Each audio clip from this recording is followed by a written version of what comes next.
Alright, cool. You already know why you're here. Yeah. Alright.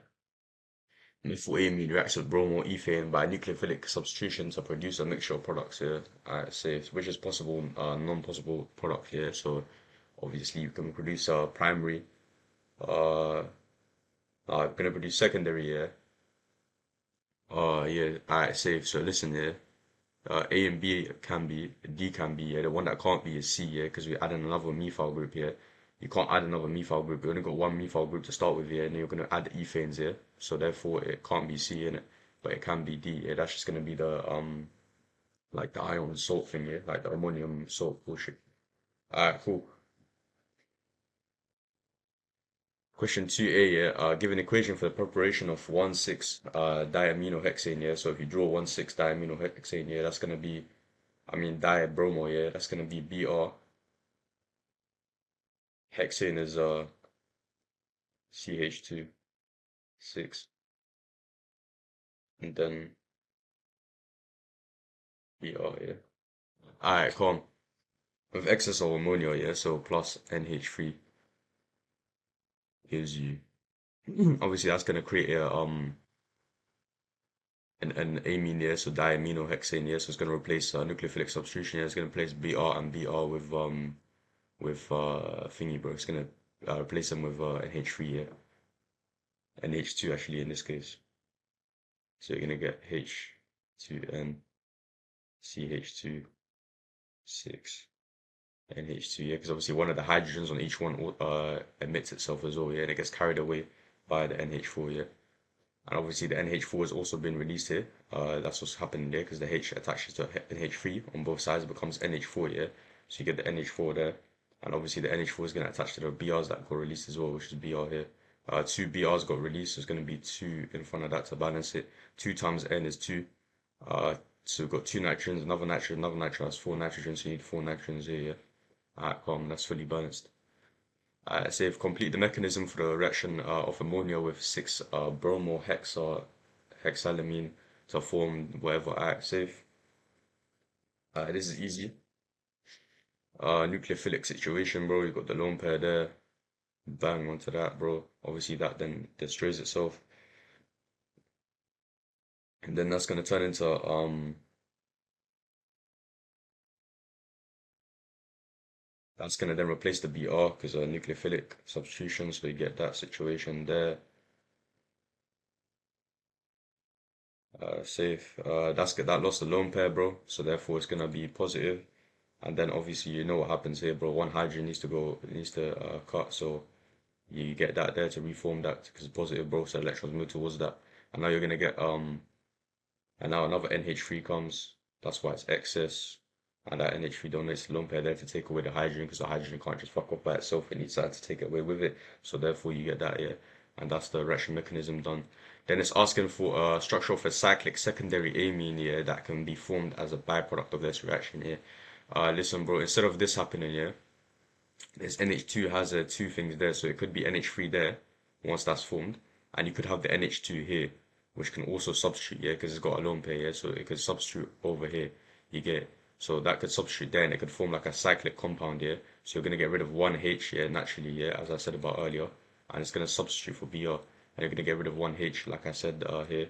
One H is gonna cut, so it's gonna be NH alone, and Br is gonna fuck off, so it's gonna be just hexane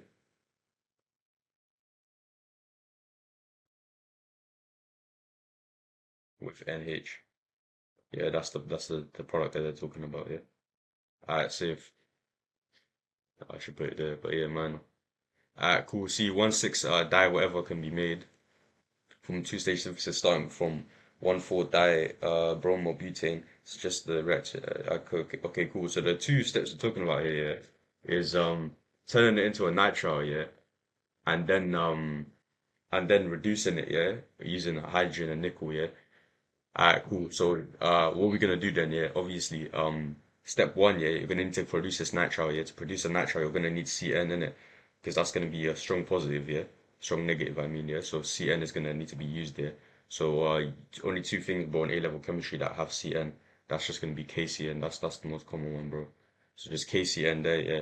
And the conditions, yeah, it's a bit fugazi, bro. I know. I don't think it even tells you. I don't know if this is in the chapter or what, but It's aqueous alcoholic here. Listen, just memorize it from here if you've never seen it before. If you're trying to achieve like a nitrile situation using this here, use KCN and aqueous alcoholic conditions here. The reason you use aqueous alcoholic conditions is because it breaks up the CN and makes it a very strong, strong reactant, bro, because it becomes more negative or whatever. So if stage two reactant, reagent and condition, yeah, that's obviously just H2. It's gonna become a nitrile now because you add C at the end to that, CN to that. So it's a nitrile. You want to reduce the nitrile to get the amine. Um, so yeah, calm, bro. It's gonna be H2 and nickel catalyst here. So nickel catalyst, you get. Can explain why 3-aminopentane is a stronger. Obviously, this is positive inductive effect here. So right at the 3-aminopentane because it's an amine with a it's an aliphatic amine with a alkyl group attached to it. Yeah.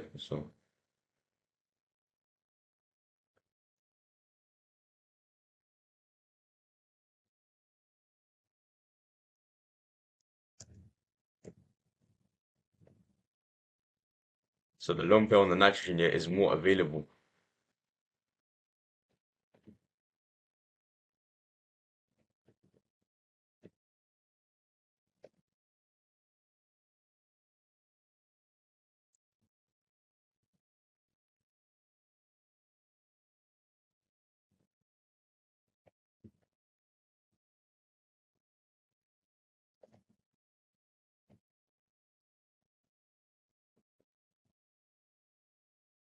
So the free aminopentane, yeah, just say in free aminopentane, the lone pair on the nitrogen is more available than the lone pair nitrogen in ammonia because the alpha group is pushing it towards the nitrogen, yeah. So yeah, calm. So that's called positive inductive effect, yeah. It's pushing it towards the nitrogen, so therefore it's gonna be like that. If it was a ring group attached to it, like a benzene ring, yeah, it's gonna push the electron density away from the nitrogen, so it's gonna be less available. So it's gonna be less of a base, yeah. Alright, so justify the statement that there are no chiral centers here in free aminopentane. You can draw free aminopentane out here, but you can clock straight away. All we've got here is an alkyl group and an amino group. So obviously, for it to be chiral center, yeah, it needs to be the carbon needs to be attached to four different things, yeah, four different groups. There isn't four different groups to create here, fam. So just write that.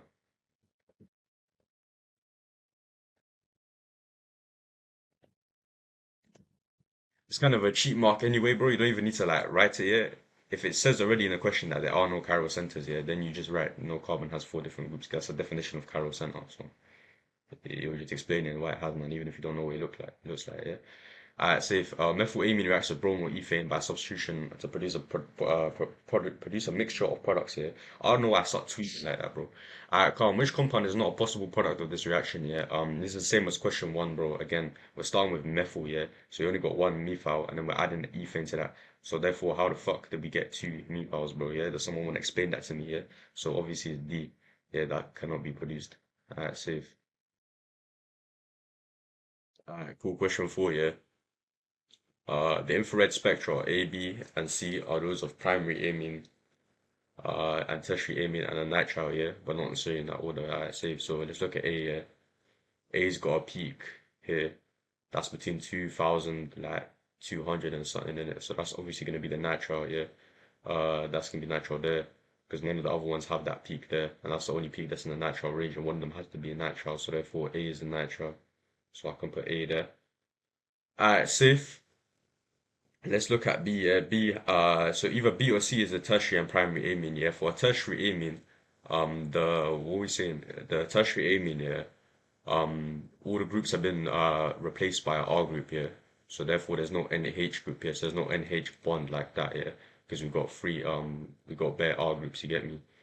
So therefore, yeah, the one that does have that kind of bond is going to be the primary one in it because the primary one is going to have only one R group. You get it? So if it has one R group and one H bond left, that's going to be the primary one. So that's C, yeah, because if you look here, we've got one NH bond here, yeah. So one NH is high here, 3,300, yeah, and this one doesn't. So therefore, this is the tertiary, this is the primary, yeah. So therefore, C is going to be primary, B is tertiary, that's CBA, can't be asked. Alright, cool. B, yeah. These there are three secondary amines here that contain four carbon atoms per molecule. Draw a skeletal formula, yeah. So three secondary amines. So what we're looking at here is just the N, and yeah, bro, you can just draw some shit. N and then bonded to two ways by carbons, yeah. So You can have that. You can have one coming out and then three coming here, or you can have one coming out like that, and then my man splits like that as well. So you can have any of these here. Essentially, it's an easy question, bro. Just put N in the middle, and then always just gotta have two like carbon organic groups coming out of here, and those organic groups can be whatever the fuck you want to do. Alright, cool. Primary amines can be prepared by the reaction of halogenoalkanes with ammonia, or by the reduction of nitriles. Justify the statement that it's better to prepare primary amines from nitriles rather than halogenoalkanes. Alright, cool. So basically, yeah, you already know that for halogenoalkanes, yeah, there's multiple substitutions that can occur because the lone pair is still going to be there at the end, yeah. So it could react with a secondary amine, could react with a primary amine. What the fuck am I talking about? The halogenoalkane can react with the primary amine, then it can react with secondary. It can keep going like that, yeah, to make further substitutions, yeah. So you're gonna make better impurities and shit. Whereas the nitrile one, you're just reducing a nitrile, yeah. So it's easy, yeah. You get me? So hence, yeah, with a halogeno alkane.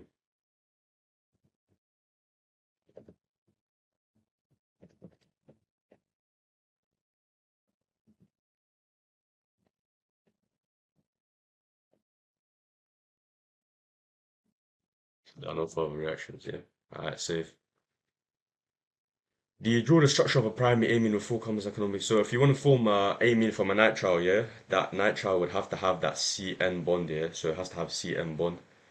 So C double triple bond N, yeah. So therefore, all you need to think about, yeah, is the amine that would be formed, yeah. Think about the one before that. You can't have a C triple bond N if the carbon is bonded to like three different types of shit.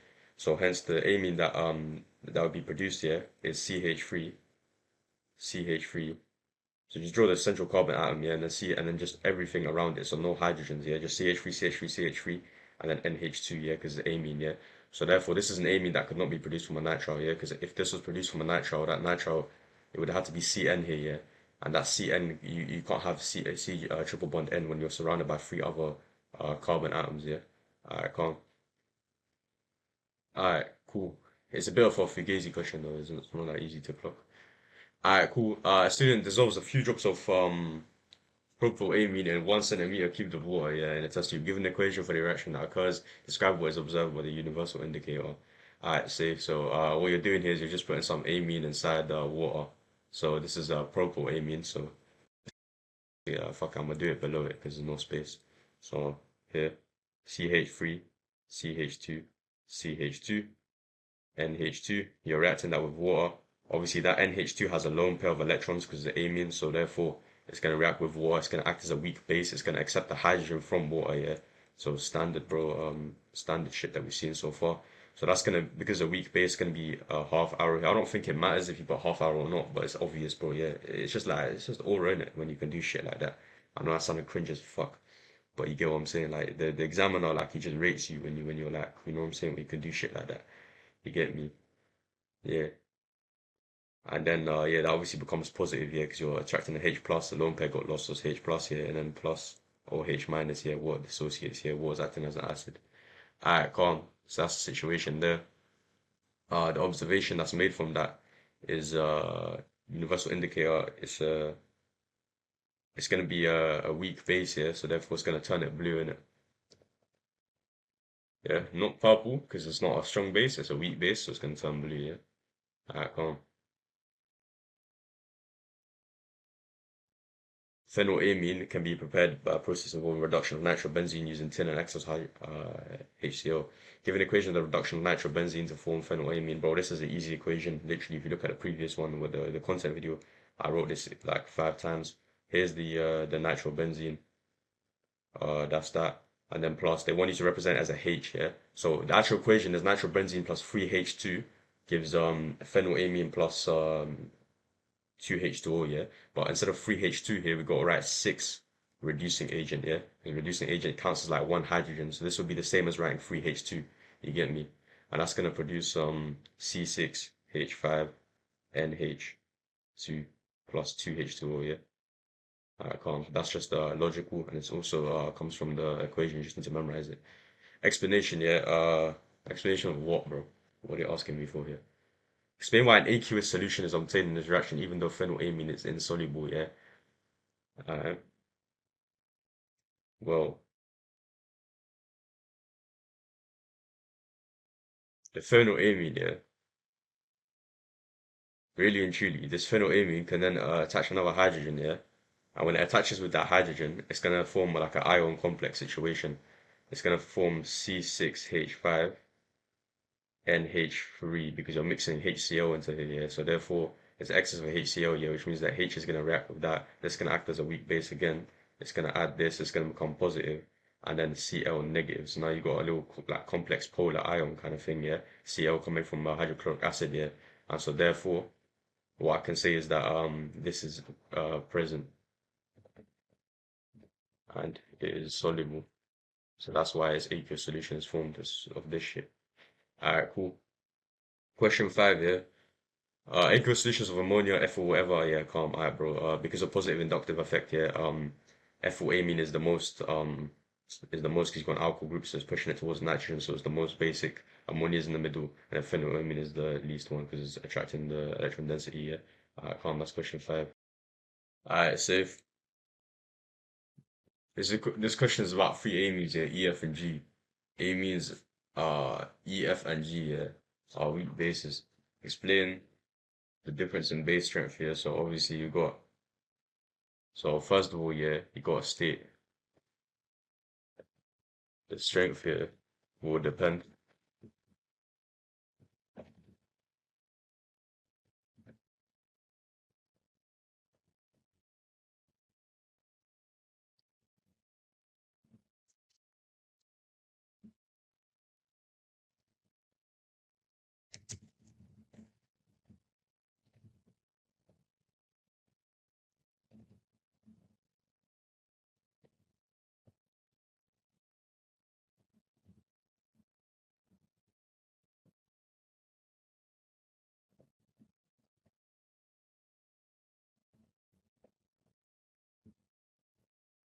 Alright, safe. So on E, yeah, all we got here going on is the electron density here is gonna bring the lone pair of electrons from there into it, bro, and that's gonna create a delocalization effect, which is gonna make it less available, which means it's gonna be a weaker base.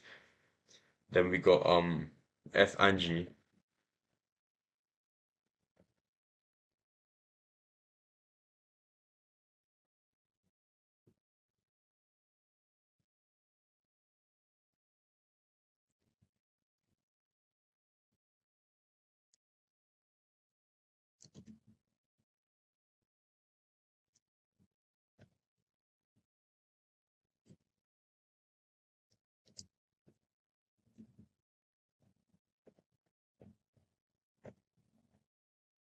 Alright, cool. So obviously, F and G, yeah, they both have it next to the situation, bro. You don't even need to say anything here, bro. You'll get 6 marks just like this, bro. F and G are the same situation, but G is also next to the benzene ring, so therefore it's also going to be withdrawing it there, even though it's going to be pushing it here.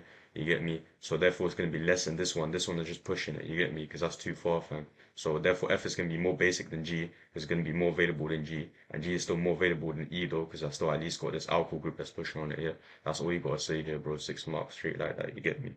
Alright, cool. Amine F can be prepared in 3 steps, starting from methylbenzene. What they're talking about here is methylbenzene. They want to basically make methylbenzene halogen alkene first here, and then they're trying to talk about turning that into a nitrile and then reducing the nitrile into making it amine. Yeah, that's essentially what they're talking about here. Yeah, just standard, bro. At this point, you get me? Standard A-level chemistry bullshit, basically. So what you need to do here is the halogen alkene that they're trying to make in step one. It's gonna be bait. It's just gonna be C6H5. So that's just the shit that's going on in amine F, the benzene ring with all this other added shit. So C6H5 here, CH2, and then Cl is what's going to be done there by free radical substitution. The Cl is going to substitute for it. Yeah. Safe. The conditions for that is just CO2 and UV light because free radical substitution. You're making hydrogen from yeah. Safe.